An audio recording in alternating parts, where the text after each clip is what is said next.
นั่นอีกจะบทหนึ่งอีกเนาะเป็นคือเดี๋ยวนี้เด้อท่านผู้ชมเด้อ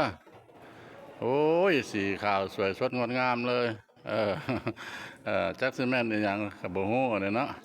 เออจักซิแม่นเพิ่นเฮ็ดในใดเป็นว่าเป็นรูปสีทรงอย่างอันเนอะอันนี้ก็พ่อบ้านพะเลาะเนี่ยก็บ่ฮู้แต่อยู่อันนี้แหละมันเข้ามาจากปากถ้ำละเกือบจะเข้า600แล้วเด้อบาทนี่เด้อ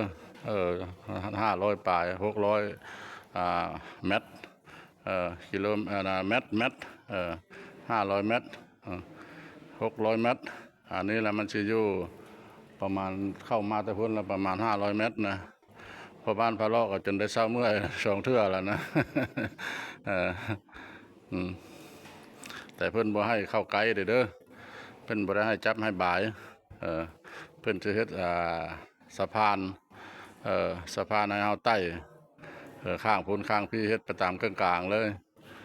เพิ่นบ่ให้คนในเตต้องทรัพย์สมบัติอยู่นี่ทางอันนี้ก็ได้ขออนุญาตนำเพิ่นเจ้าที่เจ้าทานเพิ่นมันสิเป็นบังบดบ่เนาะแล้วทางลูกทางหลานก็บ่ได้มาหายบ่ได้มาหวังเอาทรัพย์สินเนาะควบโกยเอาเงินทองบ่แม่นลูกหลานมาถ่ายทำอยากรู้อยากเห็น